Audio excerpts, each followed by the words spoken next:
Garrett, so what are the president and his administration doing right now to try to keep this ceasefire from falling apart? Well, Chris, they're using a heavy dose of the president's social media feed to try to reshape the narrative around the ceasefire itself. The president suggesting this was something that both sides very much wanted, taking credit for making this happen, including by destroying Iran's nuclear program entirely, he says, as he said in the South Lawn this morning. Take a listen. Iran will never rebuild its nuclear. From there, absolutely not. That place is under rock. That place is demolished. The B-2 pilots did their job. They did it better than anybody could even imagine. They hit late in the evening. It was dark with no moon, and they hit that target with every one of those things, and that place is gone. Enforcing the ceasefire also seeming to involve a pretty heavy dose of Donald Trump himself in that same exchange from the South Lawn. He said he had heard about Israeli jets on their way to Iran to hit other targets. Then once he was on Air Force One, called Prime Minister Netanyahu to call off those jets, afterwards posting again on Truth Social that he had succeeded and that the targets would only receive a friendly plane wave, Chris. So, Matt, take me to the region. Is there confidence this ceasefire can last, or even the belief that that it should?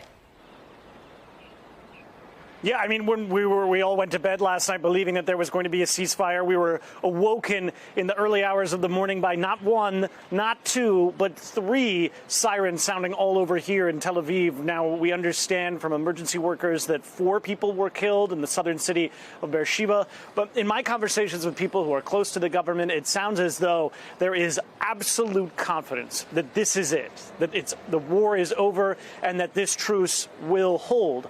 Now, that is still an open question, of course. We don't know whether or not this is going to hold because we haven't seen it. You know, we saw this shaky truce taking effect in the morning with tit-for-tat firing by the Iranians and the Israelis. The Israeli military said this morning that basically that they had fired shortly before the ceasefire was supposed to take effect and that the Iranians fired around the time or shortly after the ceasefire was supposed to take effect. And from my understanding, it is all true that the president phoned up the government here and got those jets from the Israelis to turn around. The Israelis did say that they struck some sites near Tehran, outside of Iran's capital. But it looks like for now, despite that back and forth, and we are about an hour into that 12-hour mark when the Israelis were supposed to respect the ceasefire as well, it looks like so far this is holding.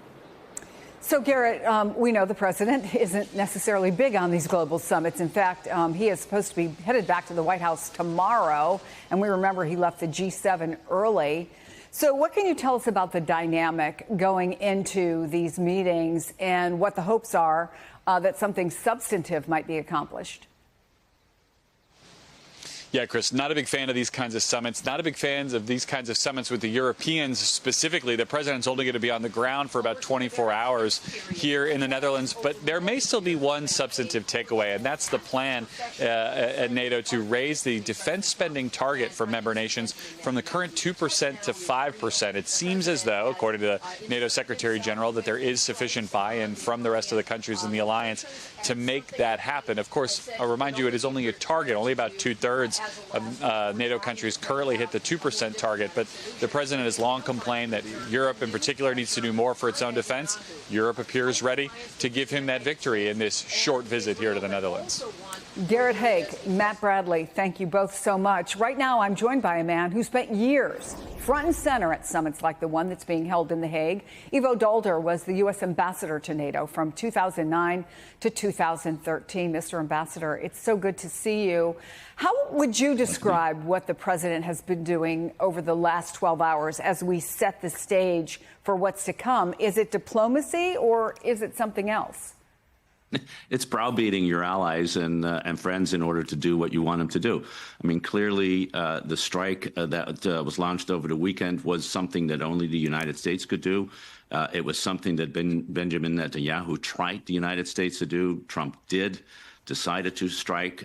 We still don't know, despite what the president has said, the effect of those strikes. Has the nuclear program completely been destroyed, particularly that deep underground enrichment facility in Fordo Mountain? What about the material that was already enriched to 60%, sufficient with a little bit more enrichment to create 9 to 10 nuclear bombs worth of materials?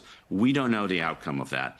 But clearly, the Israelis weren't able to do anything more once the United States went in. And the Iranians, frankly, were at the end of the rope. So I think he just was able to convince two parties that wanted to stop fighting, stop the fighting. The New York Times is reporting today that Trump caught even some of his own top officials off guard when he announced the ceasefire in an online post. We don't know if he talked with any European leaders. We haven't heard that, even though they were negotiating with Iran. We know at least as recently as Friday. What is the role of allies if this kind of ceasefire can stick? And I think it's obviously critically important as he heads to a place where they're all going to be together. Well, the United States under Donald Trump doesn't really believe in allies anymore. In fact, he was quite explicit that the Europeans should not be negotiating, which they tried to do. Of course, it was the Europeans way back some 20-some years ago that started the negotiations that ultimately led to the Iranian nuclear agreement that was signed and implemented under the Obama administration. And of course, Donald Trump walked away from that agreement. Had he not done that, we wouldn't be in the place that we are, where we have to use military force to destroy a program and not really knowing whether, in fact, we were able to destroy that. But that's water under the bridge. Here's the reality that he will face I think, at NATO and other places. He will find that there's sometimes the United States can act by itself. And clearly, when you only are the only country with B-2 bombers and bunker busters like we have, then sometimes only the United States can affect what needs to be done. But most of the time, you want allies, you want friends, you want partners to deal with countries like Russia, more importantly, even countries like China, to compete economically and militarily effectively with them. And you will find that when you try to do it all by yourself, you just can't get it done. And that's why the United States has spent the last 80 years building up these alliances, not just to have them on standby at every moment, but to make sure that you have friends if and when you need them. That is what these alliances are about, not because you want them to pay for you to defend them or let alone start trade wars with them. No, you want allies because they are the countries that make you strong. We, unlike the Chinese, have allies. We don't have clients, we have allies.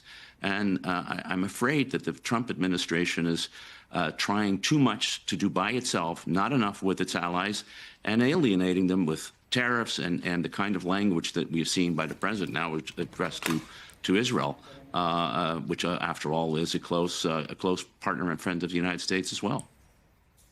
So this summit, of course, was supposed to be all about strengthening NATO, specifically getting other countries to commit to more defense spending. And the current U.S. ambassador to NATO, Matthew Whitaker, released this video just yesterday, speaking exactly to that.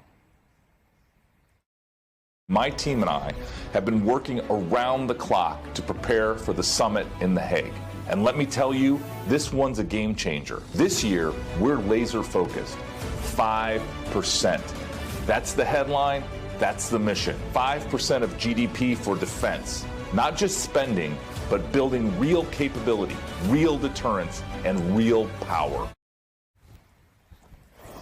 If, as is being reported, most of the nations are ready to sign on, whether because Vladimir Putin has pushed them to up their own defenses or they simply want to appease Donald Trump, if he believes he has forced a win, do you think that could possibly make him more amenable, potentially, to their priorities? Does it give them any more leverage?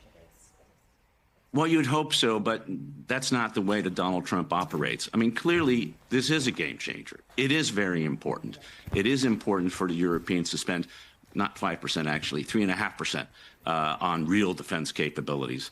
And that will be enough for the Europeans to really take the primary responsibility for their own defense. But let's be clear why they're doing that. They're not doing it because Donald Trump or even Ambassador Whitaker told them to do that. They're doing it for two reasons. Number one, because Russia has turned in the last 3 years its economy into a war economy and will only be able to continue to survive as long as it spends the extraordinary amounts of money to buy military equipment at a rate that we haven't seen since the Cold War. That's one reason. There's a real threat. And the second reason is because under President Trump, there's been doubt created in Europe about whether the United States will in fact come to the defense of Europe. And Europeans are now spending more on defense, not only to meet the Russian threat, but also to prepare for the possible eventuality of the United States no longer being willing to defend them. And that is the reality. That's why this is happening. Now, I think it's important. I think the president should take this as a win. And I hope that because he got the win, he will now also recommit to Europe and to its defense, to recommit to maintain the commanders, to make sure they're Americans, that the nuclear deterrent that the United States provides to the alliance remains strong and credible. All of that, I hope, will continue to do to be there. But The Hague is fundamentally... I don't want to interrupt you, but I note you said hope several times. What is your expectation? You know, Donald Trump for 40 years has not believed in alliances, so I don't think that at age 79 he's likely to change. On the other hand, he's also not likely to undermine an alliance that has just given him a particular win. So what I hope that and expect in many ways is that over the next few years you will find that the United States and Europe will engage in a transition in which Europeans will take on more and more responsibility for the conventional defense of Europe. That is a good thing. We should all support it. It's something that has been necessary for a long time, and that we do so without the United States threatening to leave or indeed bullying our allies in the way that we've seen over the last few months. So to Mr. President, take the win, go home, celebrate, and leave the alliance to do what it does best, work together among 32 countries to provide for the security of those 32 countries.